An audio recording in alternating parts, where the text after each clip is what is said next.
morning mga paps. So, ngayong araw mga paps is gagawa tayo ng carbon forge. So, magdi-DIY tayo. So, first time natin gagawin 'to mga paps. So, tara, samahan niyo ako mga paps. And let's go.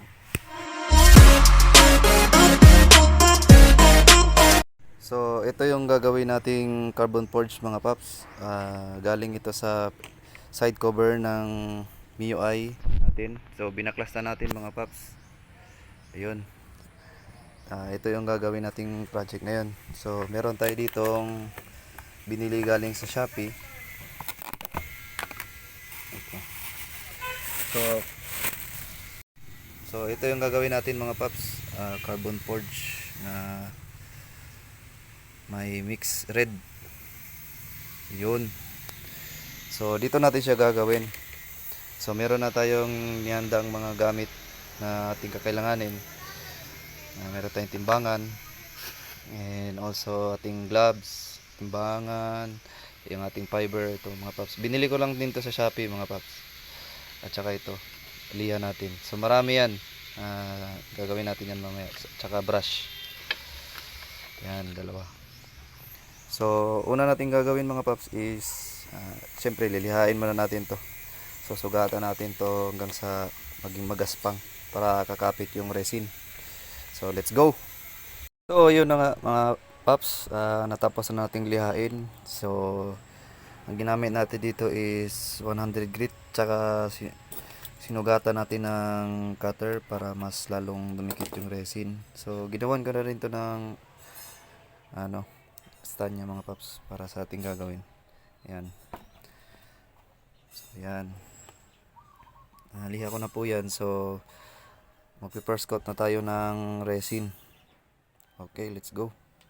So ito na mga paps, na first layer na natin. So hintayin lang natin matuyo. So ipibilad muna natin to sa araw. Balikan natin ng ilang minuto kung hindi na siya didikit sa daliri natin. Okay. So ayan, lumipas na 15 minutes, no? Check natin kung hindi na dumidikit. So wala na, okay na to. Iyon. So maglalagay na tayo ng forge. Tara. Hindi ko na siya ilagyan ng toner mga paps kasi black naman yung cover na gagawin natin. And hindi ko na pinakita mga paps yung paano yung mixture ng resin at saka ng hardener kasi meron naman nakikita sa YouTube, sa ibang YouTube mga paps. So tingnan nyo na lang doon. Ito ina-apply ko na po yan dyan mga paps. First time natin itong ginawa. So yan, medyo naninibago pa ako sa mga gamit natin mga paps. May mga gustong gumawa ng ganitong klaseng project mga paps ay tiyagaan lang talaga mga paps kasi mahirap itong gawin compared doon sa honeycomb na design. Kasi ito mga paps is hahabulin mo yung kapal ng yung forge. So depende naman din sa inyo mga paps kung paano nyo siya didiskartehan na malapat talaga, as in flat talaga yung mga forge na ilalagay nyo. So sa akin kasi mga paps, baguhan kasi ako dito mga paps. So sinusubukan lang natin. So far yan, ina-apply ko na siya. So medyo makalat pa mga paps, pero maya maya yan magiging maganda din yan. Shoutout nga pala kay Bob Works, no? Sa kanya ko to natutunan mag carbon skinning. So paps, shoutout sa'yo. Thank you sa video mo. Follow nyo rin siya guys. And i-subscribe nyo na rin. Thank you.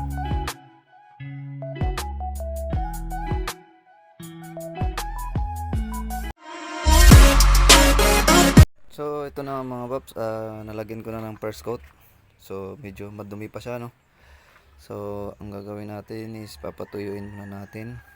Tsaka ibabalot natin ng yung plastic para pumantay lahat ng mga carbon. Okay, so patutuyuin muna natin 'to mga paps. So ayun, good morning mga paps. Dito na tayo sa second day na tayo. So inabot tayo ng umaga, no? Kasi pinatuyo pa natin. So niliha ko na to siya, tinanggalan ko na yung mga corners niya. Yan, linis ko na yung mga gilid. Yan. So ito na yung itsura niya mga paps. Wala pa to na ano, third coat pa lang to mga paps. So hinahabol natin yung kapal niya. So lagyan natin to ulit ng resin ngayon. Titingnan natin mga paps kung ano magiging itsura. So ito na yung itsura niya mga paps sa third coat. Yan, medyo magaspang pa mga paps, no? Pangit pa. So sige lang, ayusin lang natin yan ngayon mga paps. So ayun mga choy, tapos na nating lihain. Napatungan na natin to ng 5 coats na. So ito na yung itsura niya mga paps. So niliha ko na to mga paps. So ito na lang yung habulin natin. Yan.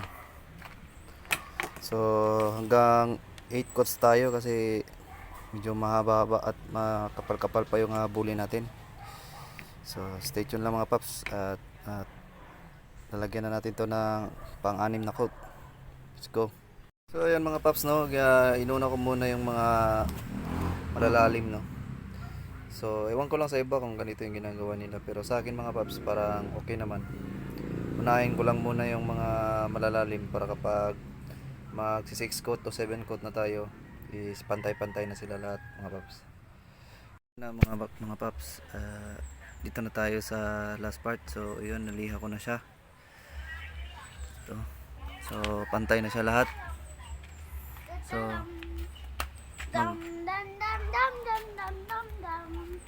magta-top coat na tayo ngayon mga paps. So yan.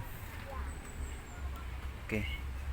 So niliha ko na to siya ng ano mga paps, ng 120 una, tapos 400, tapos 600, 800, tsaka 1,000 yung pinakauli. So ganito na yung itsura niya mga paps, pantay na siya lahat. Yan. So magta-top coat na tayo ngayon. Tara. So yun, hindi ko na pinakita yung paano magliha mga paps kasi wala tayong taga-video nung mga time na yan. So nangyari is nilinis ko muna talaga yung mga gilid niya, yung corners, and dahan-dahan ko niliha. Tiyagaan lang talaga sa liha mga paps kasi dito talaga yung pinakamahirap talaga gawin yung pagliliha. So from 120 to 400 to 600 hanggang 1,000 mga paps, dapat pantay-pantay lahat. So tiyagaan lang mga paps sa mga gagawa nito mga paps. Doon talaga kayo mahihirapan sa paggawa, yung sa pagliha. So far satisfying naman siya mga paps kapag matapos mo siya ng maganda. So katulad nito mga paps, nasa exciting part na tayo kasi nagta-top coat na tayo. So nasa ano na yun mga paps, first coat. Ito mga paps, second coat na ito mga paps. So fast forward ko na lang hanggang fourth coat mga paps para diretso na tayo sa final product. So magandang araw mga paps. So natapos na tayo sa ating fourth coating sa ating forged carbon. So natapos ko na siya mga paps. So di-skip ko na lang yung video para diretso na tayo sa ating final product. So ito na siya mga paps. Ito mga paps, ibabapping pa natin yan for after 3 days. And then i-wax natin. Oh, ayan. Ito na siya mga paps. So far okay naman yung kinalabasan niya. Ayan. So sa ganitong klaseng project mga paps is kailangan lang talaga mga paps is tiyagaan lang sa pagliha, no.